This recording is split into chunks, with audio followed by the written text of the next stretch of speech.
Bens divisíveis e indivisíveis. Bens divisíveis são os que podem ser fracionados, sem alterar a sua substância, isto é, a sua essência, sem reduzir sensivelmente o seu valor e sem prejudicar o seu uso. Então, um bem é divisível quando, uma vez fracionado, cada porção, cada pedaço, conserva, claro, proporcionalmente, a mesma qualidade, a mesma substância que tinha o todo, o mesmo valor que tinha o todo e a mesma utilidade que tinha o todo. Então, por exemplo, sacas de café. Se você partilhar uma saca de café, vai manter proporcionalmente, vai manter a mesma substância, isto é, vai continuar sendo café, vai manter proporcionalmente o mesmo valor que tinha o todo e vai manter proporcionalmente a mesma utilidade. Outro exemplo, uma fazenda. Se você partilhá-la, cada pedaço de terra vai manter proporcionalmente a mesma essência, o mesmo valor e a mesma utilidade. Um pedaço de pano, imaginemos uma peça grande de pano. Se você dividir, cada pedaço mantém proporcionalmente a mesma substância, o mesmo valor e a mesma utilidade. Então, fiquem com essas três palavrinhas: substância, valor e o uso. Portanto, o bem divisível é aquele que, uma vez partilhado, uma vez fracionado, cada fração mantém em relação ao todo, mantém proporcionalmente as mesmas qualidades, o mesmo valor e a mesma utilidade. Por outro lado, o bem indivisível é aquele que, caso seja fracionado, ele perderá a sua essência, perderá a sua substância, isto é, haverá alteração da substância ou então alteração significativa do valor ou então diminuição considerável do uso. Portanto, o bem indivisível, caso é aquele que, se for fracionado, ele perde a sua substância, ou então ele perde o valor, ou então vai diminuir a sua utilidade. Vamos classificar os bens indivisíveis. Nós temos primeiro a indivisibilidade material ou física. Indivisibilidade material ou física ocorre quando o bem, se for fracionado, ele perde a sua essência, perde a sua substância, ele deixa de ser o que era. Se eu pegar, por exemplo, um cachorro e dividir no meio, ele deixa de ser um cachorro. Não é isso? Vira 2 pedaços de carne.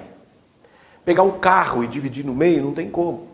Ele deixa de ser um carro, ele perde a sua substância, ele perde a sua essência. Essa é a indivisibilidade material ou física. Segundo, indivisibilidade econômica. Ocorre quando o fracionamento faz com que haja uma diminuição significativa do valor. Isto é, cada pedaço deixa de ter uma proporção econômica em relação ao todo. Então, imaginemos o seguinte, imaginemos um diamante de 10 quilates.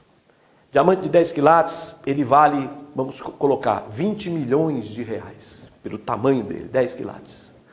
Se você dividir esse diamante em 10 pedacinhos, quer dizer, 1 quilate, 1 quilate, 1 quilate e assim por diante, cada quilate vai valer 5 mil reais. Veja, ele, no todo, ele vale 20 milhões. Se você dividir, cada quilate vai valer 5 mil reais. Perceba que não, a divisão faz com que cada pedaço deixe de ter um valor proporcional ao todo. Temos ainda a indivisibilidade finalística, quando a divisão altera o uso da coisa. Quer dizer, a coisa deixa de ter aquela utilidade que tinha. Então imaginemos um jogo de camisas de futebol, que são 11 camisas. Se você dividir esse jogo, ele deixa de ser um jogo de camisa de futebol, perde a sua utilidade. Outro exemplo, uma coleção de livros. Imaginemos um livro de direito civil de 5 volumes. Se você dividir, ele deixa de ser aquela coleção. Então, essa é a indivisibilidade finalística. Isto é, se for dividido, perde a utilidade. E temos ainda a indivisibilidade voluntária. A indivisibilidade voluntária são aqueles bens naturalmente divisíveis, mas que as partes de comum acordo resolveram torná-lo indivisível. Então está relacionado ao condomínio. Então imaginemos, A e B são proprietários de uma fazenda. A fazenda é divisível, mas eles resolvem fazer um acordo por escrito, tornando aquele bem indivisível. Então é a indivisibilidade voluntária que resulta de acordo entre os proprietários. Essa indivisibilidade voluntária, ela pode ser fixada pelo prazo máximo de 5 anos. 5 anos, mas admite a prorrogação. Por acordo entre eles é possível prorrogar. Agora, quando se deixa um bem para mais de uma pessoa, por doação ou por testamento, então eu vou doar para A e B, ou vou fazer um testamento deixando o bem para A e B. Se eu deixo um bem indivisível para 2 ou mais pessoas, na doação e no testamento eu posso também colocar a cláusula de indivisibilidade, proibindo que eles dividam. Só que esta cláusula de indivisibilidade, quando aposta em testamento ou doação, o prazo máximo é de 5 anos, sem prorrogação.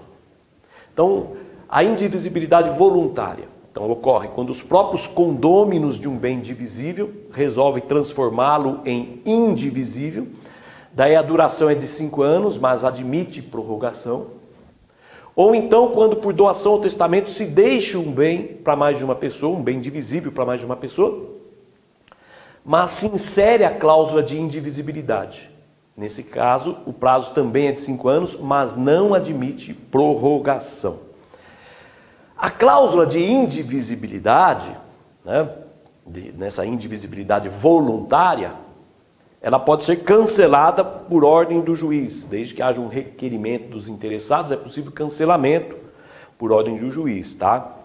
Leiam aí o artigo 1320, parágrafos 1º, 2º e 3º. E por último, nós temos a indivisibilidade intelectual ou jurídica, quando a lei proíbe a divisão. Quer dizer, um bem naturalmente divisível, mas a lei proíbe a divisão. É o que se chama de indivisibilidade intelectual ou jurídica. Então, por exemplo, o módulo rural. Se você tem uma propriedade rural, você pode dividir, mas tem que observar o mínimo do módulo rural, que varia de região para região. É o INCRA que fixa o módulo rural. Igualmente, terrenos urbanos. O terreno mínimo tem que ter 125 metros quadrados. Então, se você tem um terreno de 250 metros, você pode dividir em 2 de 125. Agora, se você tem um terreno de 200 metros, você não pode dividir, porque cada lote ficaria com 100 metros, não pode. Lote urbano, cada lote tem que ficar com no mínimo 125 metros quadrados. É o que diz a lei 6766 de 79. Então nós temos então os bens indivisíveis, materialmente ou fisicamente, quando a divisão altera a sua substância. Temos a indivisibilidade econômica, quando a divisão faz com que gere uma redução do valor. Temos a indivisibilidade finalística, quando a divisão altera o uso do bem. Né? Temos a indivisibilidade voluntária. Tá? E, por fim, a indivisibilidade intelectual ou jurídica, que é aquela imposta por lei. Há ainda direitos indivisíveis. Então, os bens incorpóreos, que são os direitos, também podem ser divisíveis e indivisíveis. Nós temos alguns direitos indivisíveis. Por exemplo, o direito à herança é indivisível. O sujeito não pode aceitar parcialmente a herança ou renunciar parcialmente à herança. Ou aceita tudo ou renuncia a tudo. Porque o direito à herança é indivisível. O direito à servidão é indivisível. Direito à hipoteca é indivisível. Então imaginemos, o devedor pagou uma parte da dívida. Bom, mas a hipoteca continua por inteiro. A falta pagar só 10%, mas a hipoteca continua por inteiro. A hipoteca é indivisível. A transação é indivisível. Né? O sujeito faz uma transação, se uma cláusula for nula, anula toda a transação, porque ela é indivisível. Portanto, nós temos também direitos indivisíveis. Sempre costuma cair esse princípio da indivisibilidade da transação. Significa, se uma cláusula for nula, toda a transação será também nula. Bom, a classificação dos bens divisíveis e indivisíveis é importante. Vamos lá, qual a importância prática? Se o bem for divisível, você tem uma fazenda, por exemplo, se o bem for divisível, qualquer condômino, você é proprietário de uma fazenda junto com outra pessoa, qualquer condômino pode mover a chamada ação divisória. Daí o juiz prolata uma sentença dividindo, individualizando o quinhão de cada um. Claro que pode ser feito amigavelmente isso, né? Mas se não houver acordo, é cabível a ação divisória. Qualquer condômino pode mover a ação divisória. E o condômino de um bem divisível, ele pode alienar o seu quinhão para terceiro sem dar direito de preferência para os outros condôminos. Então, se o bem é divisível, então, nós dois somos proprietários de uma fazenda, eu poderia alienar minha parte sem te dar preferência. Tá? O que, de uma certa maneira, me parece errado. O certo seria ter o direito de preferência. Tem até alguns julgados mandando observar o direito de preferência. Mas a lei não exige o direito de preferência, de modo que eu poderia vender direto a minha parte sem te dar preferência. Agora, se um bem for indivisível, daí não cabe a ação divisória. Então, A e B são proprietários de uma casa e não tem como dividir, são proprietários de um carro. Se o bem for indivisível, a ação cabível é a ação de alienação judicial do bem.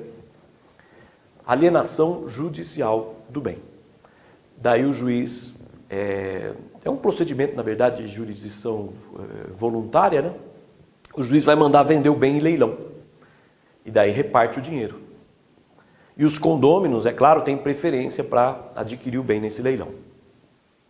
Se o bem for indivisível e o condômino quiser vender seu quinhão para uma terceira pessoa, antes ele tem que notificar os outros condôminos, tem que dar preferência para os outros condôminos. Ele não pode vender para terceiro sem dar preferência. Então, resumindo, se o bem for divisível, a ação cabível é a ação divisória. Se o bem for indivisível, cabível, a alienação judicial deste bem. Vai ser vendido em leilão. Se o bem for divisível, é possível vender o quinhão a terceiro sem dar preferência, embora haja decisões em contrário também. Se o bem for indivisível, para alienar, para vender o bem para terceiro, para vender o quinhão para terceiro, tem que dar preferência para os outros condôminos.